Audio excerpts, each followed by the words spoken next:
Right now, America is an empire in decline. And we can tell because 5% of white American girls in their 20s are on OnlyFans. Young people are broke. They try to make money on by gambling in cryptocurrency. There's massive inequality in China. There's massive inequality in America. Congress is deadlocked. Politicians no longer represent the best interests of the people. America has become an oligarchy. The US dollar has debased in value. And so these are all the signs of an empire in decline. Another sign is an empire lashes out against the world. So the empire engages in these silly, pointless wars in order to maintain hegemony through force and violence. And we saw that most clearly, most vividly in January when Delta Force went in to kidnap Maduro, a sovereign president of a sovereign nation, and that goes against national law. And now what we're seeing in Iran is the same situation where America is desperate. It's trying to save the petrodollar. And to do that, they're trying to knock out Iran and impose a government that's much more friendly to the interests of American empire. And that's what's happening today. The major sign of an empire in decline is hubris. When an empire was capable of self-reflection, when an empire recognized the strategic capabilities of its adversaries, an empire would not decline, because an empire would engage in innovation, would engage in the self-reflection that was necessary to maintain the empire. So the issue was the 2003 Iraq War, when America, in about 2 weeks' time, was able to steamroll the Iraqis and overthrow Saddam Hussein. But people forget that by 2003, Iraq was a depleted, degraded nation. It did not have air defense, and so it could not protect itself from American attacks. And when Saddam Hussein was advised by his generals to develop air defense, his response was, "There's absolutely no point. We can't defeat the Americans. So the Americans are silly enough to come attack us. Let them." But I don't think they will, because if they knock us out, then Iran becomes the regional superpower. And so they wouldn't do that. But obviously they did do that, and now that allowed Iran to become the regional superpower of that region. So it's really hubris. You overestimate your own strengths, and you have contempt for your enemies. And that's why we are in this situation. Donald Trump really believed that Iran would be another iteration of Venezuela, where they would go in, decapitate the regime, kill the Ayatollah, and there'll be a new president, a new Ayatollah, who'll be amenable to negotiating with the Americans, and then he would have great television for the next week. And they could not possibly anticipate that the Iranians would be resilient, that they would be so resolved, that the people would be so unified, and now they are in a world of hurt. And Donald Trump himself, in the press conference, said that, look, I was given bad advice. He names Jared Kushner, Steve Witkoff, and Big Peter Hesef, and saying that they told me that this would be quick and easy, and that's why I did this. Well, it's really a question of what your interests are, right? So we're assuming that they all want to defend the American empire. But let's assume that for whatever reason, they want to end the American empire. They want to cause this disastrous war in the Middle East. America is so embarrassed that it must retreat back into the Western Hemisphere. What would happen? Well, Israel would become the dominant power in the Middle East, and they would achieve something called the Greater Israel Project. And Naftali Bennett, who is the former Prime Minister of Israel, and who was expected to become the next Prime Minister of Israel once Netanyahu leaves the world stage, he said that Turkey is new Iran. So this tells you that the Israelis are thinking far ahead, that after this war in Iran is over, they'll still go after Turkey. Why? Because in the Greater Israel Project, which is what they believe that God promised their ancestor Abraham, they will have control from all the Middle East, from the Nile to the Euphrates. That includes Iraq, that includes Turkey, that includes parts of Saudi Arabia, that includes parts of Egypt. So it's really a question of what, from a military political perspective, it doesn't make any sense. The Donald Trump has absolutely made no effort to present credible evidence that Iran is a threat to the American people. In January, he talked about how the government in Iran was killing protesters. And that might have been a legitimate reason, but we never heard anything about this again. You know, during the State of the Union address, he said that he will never allow Iran to achieve a nuclear weapon. And both the Democrats and the Republicans applauded this. But now he doesn't talk about that as well. So it's very confusing as to what he wants. But so we're just forced to assume that maybe there's a deeper, more evil, more insane plan going on. And the Christian Zionists are very powerful people in America. And so what they want to do is this. They want to force a regional conflagration in the Middle East that will draw in the world. When Iran is destroyed, Israel will become the Greater Israel Project and will achieve the Pax Judaica. This will allow certain things to happen. For example, they will be able to destroy the Al-Aqsa Mosque, which is the third holiest site in the Islamic world, and build Solomon's Temple, rebuild Solomon's Temple, the third temple. Then they will bring the Jews back from the diaspora. So all the Jews in the diaspora, in America, in Britain, will come back. And you're like, well, they're very wealthy, they're very well established. It doesn't matter because they have mechanisms to force them to come back because of the growing anti-Semitism in America and around the world right now. You know, a lot of the anti-Semitism you find online, it's actually being manufactured. And there are a lot of false flags, right? So for example, the most blatant example is Australia, Bondi Beach. But you will see more examples of false flags against Jews in order to scare the Jewish diaspora to return to Jerusalem. And this is very important if they are to achieve their end times prophecy. And once the Jews are able to build the Greater Israel Project, once they achieve the third temple, and once the Jewish diaspora return to Jerusalem, then this will initiate something called the War of Gog and Magog, where the entire world attacks and marches against Jerusalem. And people can speculate as to what the War of Gog and Magog will be about. But if you just look at what these Christian Zionists are saying online, they believe that Gog and Magog are Russia and Persia, right? A combination of the Orthodox world and the Islamic world will march against Pax Judaica. And at the worst of times, when all hope seems lost, that's when God will intervene to save his chosen people, the Jews. That means the return of Jesus and the coming of the Messianic age. According to Christian Zionists, the moment that Jesus returns, there will be the rapture, where they'll all ascend to heaven before the final battle commences.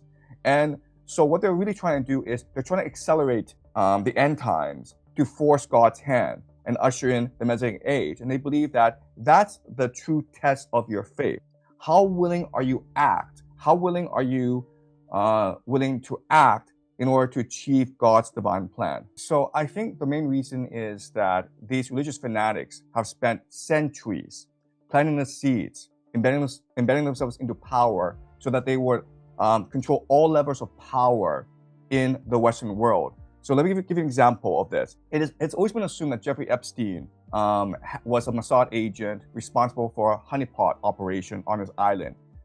Bill Gates, Bill Clinton would go and he would film them in compromising positions, and then he would blackmail them.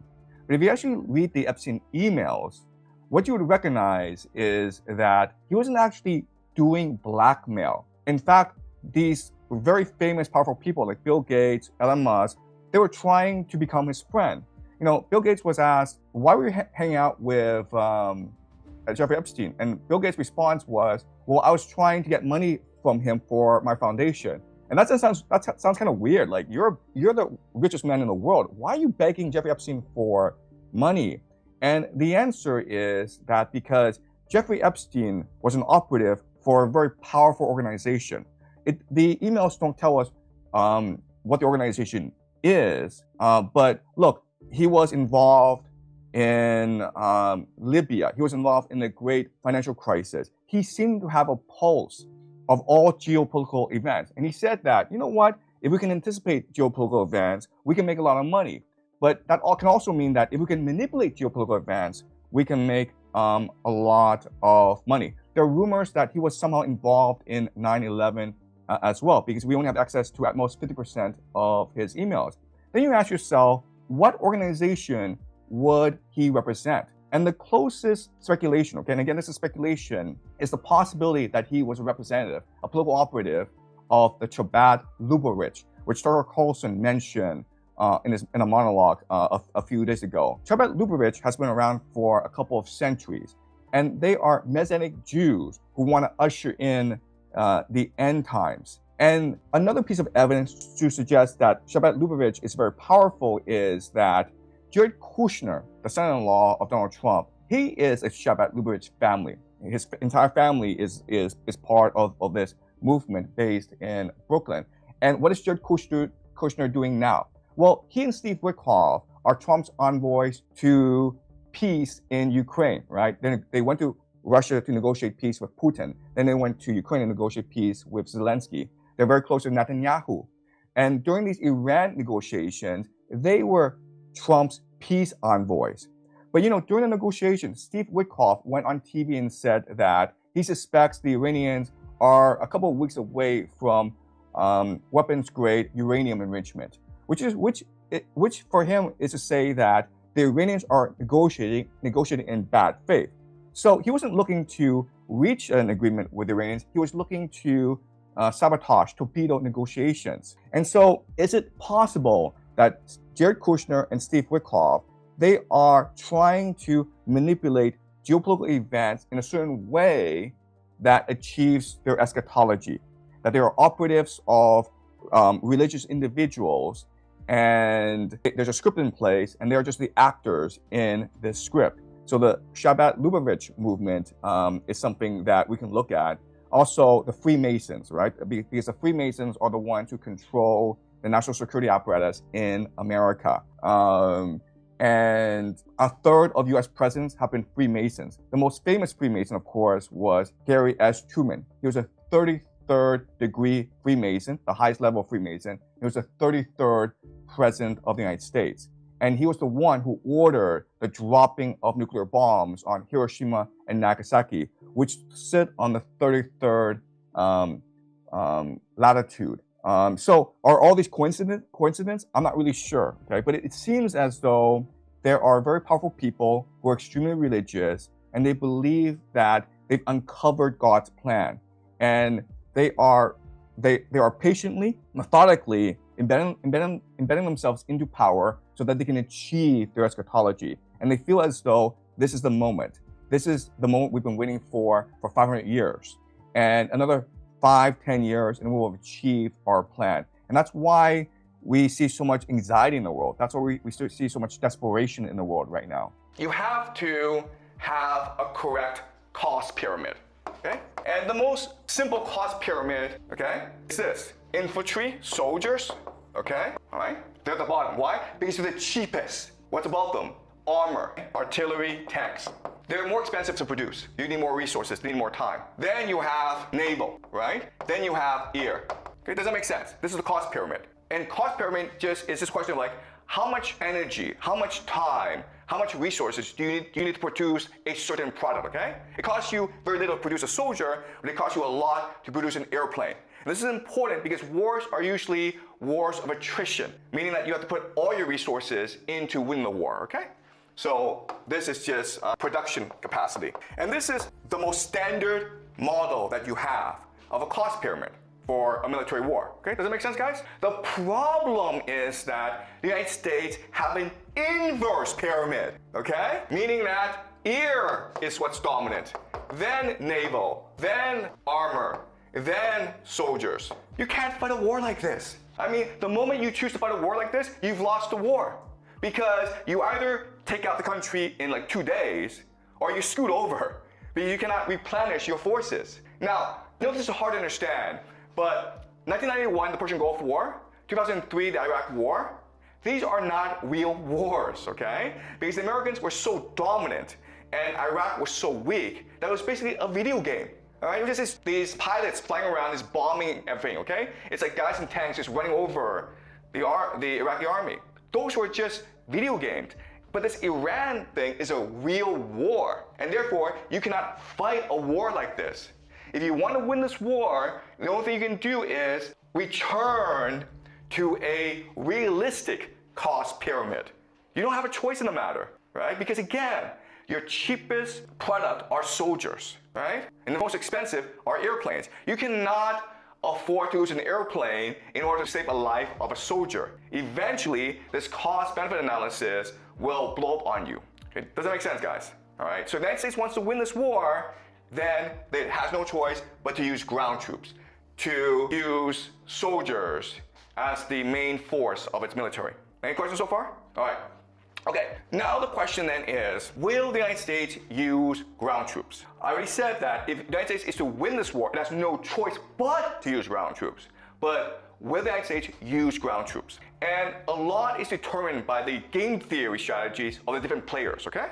So let's look at the four major players in this war. You have US, you have Israel, you have Saudi Arabia, and you have Iran, okay? All right, so the United States and Iran, they're pretty easy to understand. What the United States wants to do is destroy Iran, okay? Why? Because if we were to destroy Iran, the United States would have complete control over Middle East oil, and it would control global trade for the Strait of Hormuz. And therefore, the United States can maintain its empire, okay? So a really simple objective, let's destroy Iran. We don't care how, we don't care why, let's just go do it, okay? Iran has another strategy, which is control Strait of Hormuz and destroy. CENTCOM is basically the American military in the Middle East, called Central Command, okay? So those are two major military objectives of Iran. And we can understand why. Because if CENTCOM is destroyed, Iran has complete control over the Middle East. Now Dubai, now Oman, Bahrain, Kuwait have to pay taxes to Iran. Now Iran, the new kid, is now the bully of the Middle East, right? Now it's a hegemon. That is the political objective of this war, okay? Israel is a bit more complicated, all right? For Israel, one other thing is humble Israel. That's the other thing, because even if you defeat the United States, you still have to deal with Israel, okay? And Israel is the great military power of the Middle East. So you want to humble them, you want to weaken them. You can't destroy Israel because Israel has nuclear weapons, right? You piss off Israel, those nukes start flying. You don't want that, right? So those are the three major political objectives for Iran: control the Strait of Hormuz, destroy CENTCOM, and humble Israel. Okay? If you are Israel, actually for you, the strategy is different.